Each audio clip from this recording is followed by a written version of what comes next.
Today we will learn regarding hepatitis C. अब जो इसके causes हैं, all of you know, sexual unprotected sexual activities or intravenous drug abusers.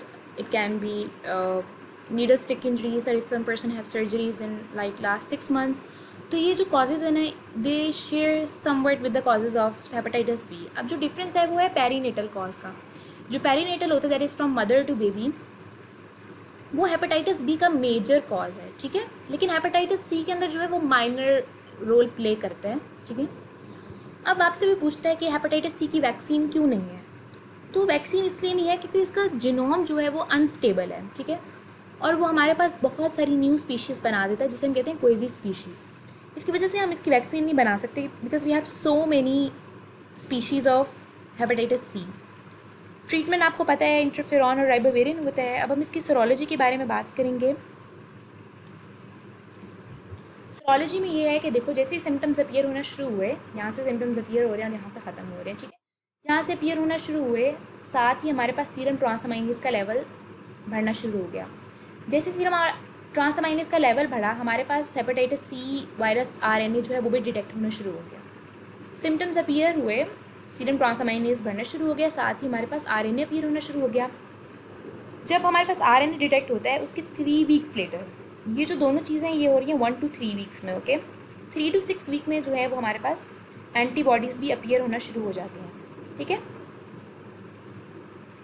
अब chronic state में क्या होगा?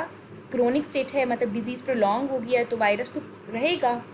जो सीरम एंटीजन है, सीरम ट्रांसअमाइनेज है, सॉरी, वो ड्रॉप करेगा लेकिन बेस लाइन को कभी भी टच नहीं करेगा। It will increase and decrease and increase. So if we have a profile of a patient in which we see serum transaminase is increasing, decreasing and increasing, and also he has hepatitis C virus RNA in the blood, so we can say it's a chronic patient of hepatitis C, okay। ये बहुत unique feature होता है इसका।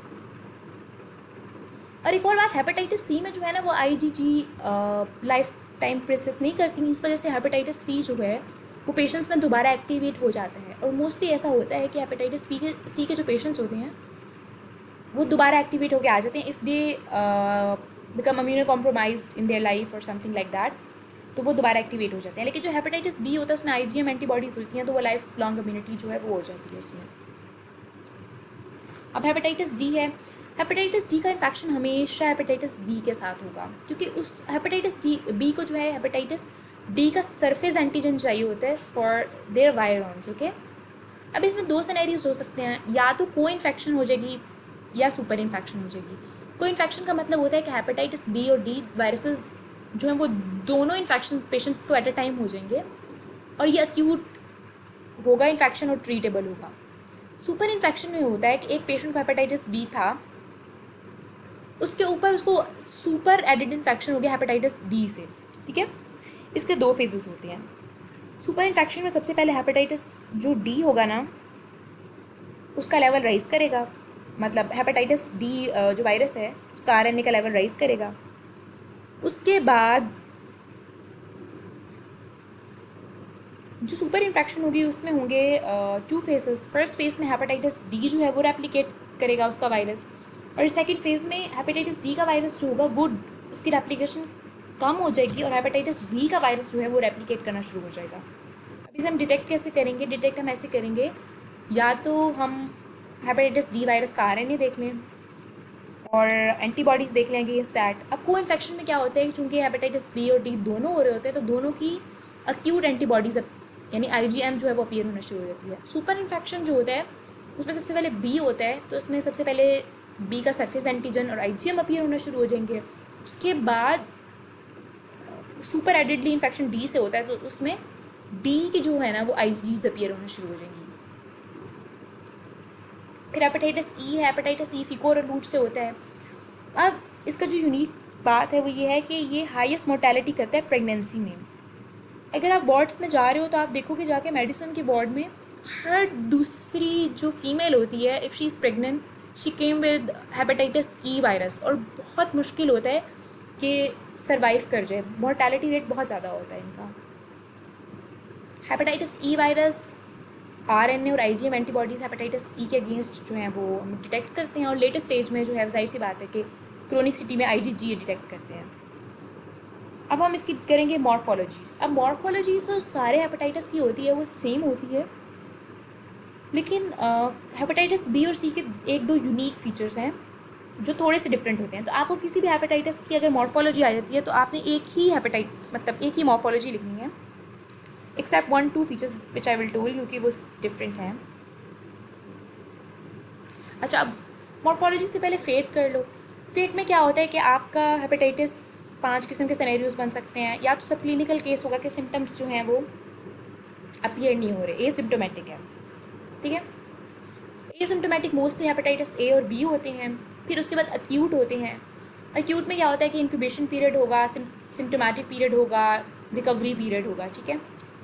कुछ hepatitis B जो होते हैं वो अक्यूट होते हैं। फिर अक्यूट लिवर फेलियर होता है। वेरी रेयरली जो ए वायरस होता है वो लिवर फेलियर करता है अगर बी और डी का सुपर इन्फेक्शन हो जाए, ठीक है, तब लिवर फेलियर होगा।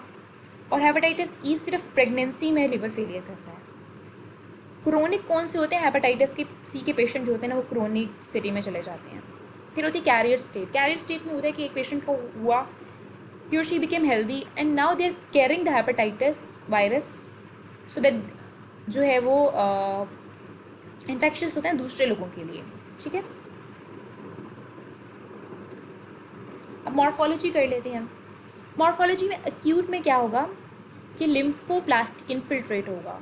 लिम्फोप्लास्टिक इन्फिल्ट्रेट का मतलब है कि लिम्फोसाइट और प्लाज्मा सेल्स जो हैं वो अकोमुलेट हो जाएंगे।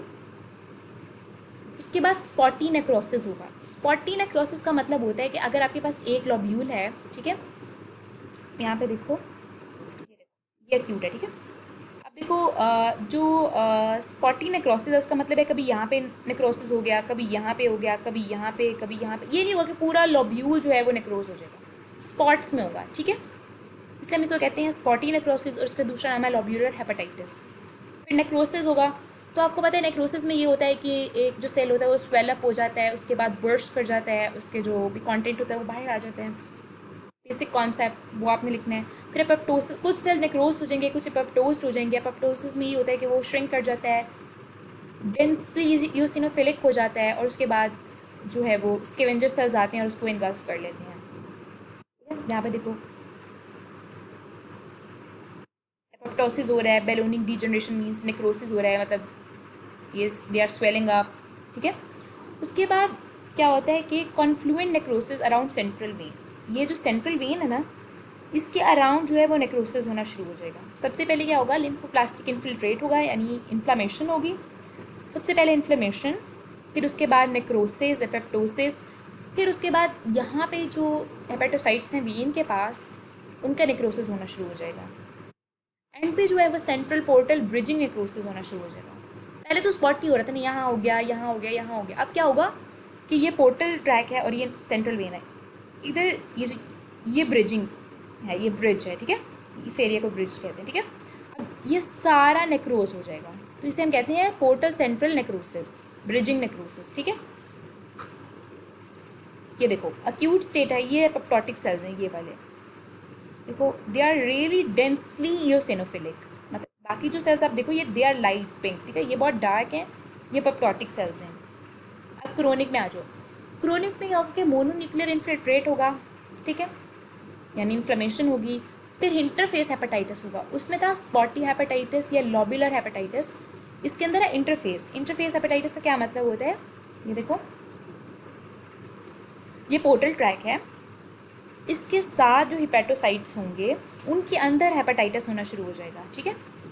पोर्टल ट्रैक के साथ जो हेपेटोसाइट्स होंगे उनके अंदर हेपेटाइटिस होगा, उसे कहते हैं इंटरफेस हेपेटाइटिस, यानी उनकी डिस्ट्रक्शन होना शुरू हो जाएगी। जैसे ये पोर्टल ट्रैक है ना, यहाँ पे जो हेपेटोसाइट्स हैं इनके अंदर अगर इन्फ्लेमेशन और नेक्रोसिस वगैरह होगी उसको कहते हैं इंटरफेस हेपेटाइटिस। देखो जैसे ये पोर्टल ट्रैक है, इसके यहाँ पे ये।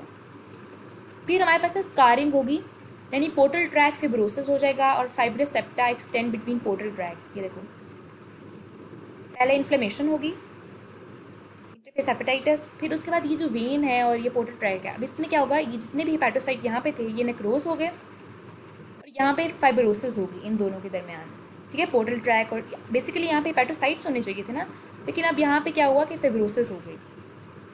उसके बाद डक्टुलर रिएक्शन होगा। डक्टुलर रिएक्शन का मतलब ये होता है कि जब हेपेटोसाइट्स की डिस्ट्रक्शन होती है, तो हमने ये पढ़ा है ना कि जब डिस्ट्रक्शन होती है तो रीजनरेशन भी होती है। रीजनरेशन दो तरह से होती है। एक तो ये होता है कि जो नेबरिंग हेपेटोसाइट्स होते हैं वो रीजनरेट करा देते हैं। दूसरा तरीका ये होता है कि जो स्टेम सेल्स होते हैं वो रीजनरेट कराते हैं।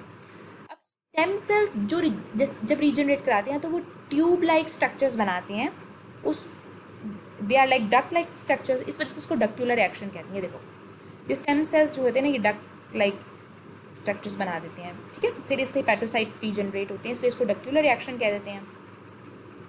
इसके बाद सिरोसिस हो जाएगा, जो कि मैं आपको पहले बता चुकी हूँ। सिरोसिस क्या होता है? सिरोसिस ये होता है कि देखो आप स्कारिंग भी हो रही है और डक्टुलर रिएक्शन भी हो रहा है, तो ये देखो ये इसे कहते हैं सिरोसिस, ठीक है। सिरोसिस में क्या होता है कि ये हेपेटोसाइट रीजनरेट हो गए यहाँ पे, और ये जो साइडों पे था, ये देखो ये फाइब्रोसिस हो गई, ठीक है, साइडों पे फाइब्रोसिस और बीच में हेपेटोसाइट रीजनरेट हो गए, तो नोड्यूल बन गया। तो nodule along with surrounding fibrosis जो होता है वो सिरोसिस होता है।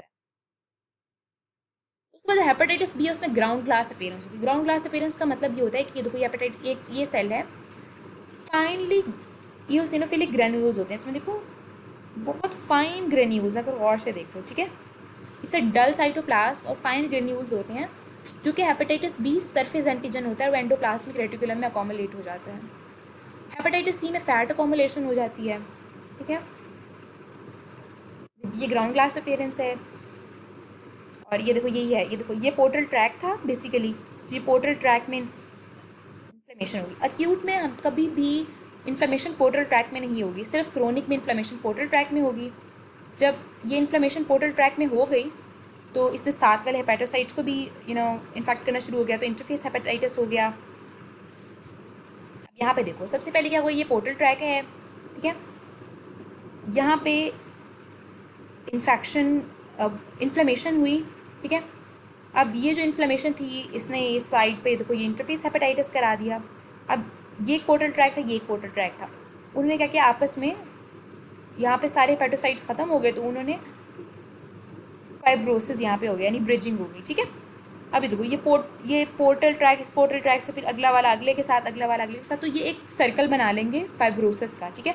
बीच में जो सेल्स थे हेपेटोसाइट्स वो तो डीजनरेट हो गए। अब क्या होगा कि वो रीजनरेट होंगे आइदर बाय ट्यूबुलर रिएक्शन और by neighbouring cell regeneration stem cells, तो यहाँ पे नोड्यूल बन जाएगा हेपेटोसाइट्स का, ठीक है, और वो हेपेटोसाइट मैच्योर नहीं होंगे, इमेच्योर होंगे, और साइड पे फिब्रोसिस हो जाएगा, ठीक है, फिब्रोसिस रिंग होगा ये वाला, तो उसको हम कहते हैं cirrhosis. That's it, that's for all.